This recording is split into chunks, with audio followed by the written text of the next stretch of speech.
నా పైన అనేక ఆరోపణలు గతంలో వేశారు. 99 పైసలకి టాటా టీసీఎస్కి కాగ్నిసెంట్కి ఇస్తున్నా, ఇది కరెక్ట్ కాదని వాళ్ళు ఆనాడు నా పైన ఆరోపణలు చేశారు.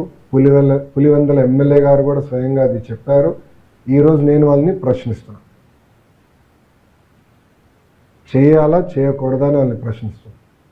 టీసీఎస్కి 99 పైసల్లో భూమి ఇస్తాం తప్ప అని వాళ్ళని ప్రశ్నిస్తున్నాను.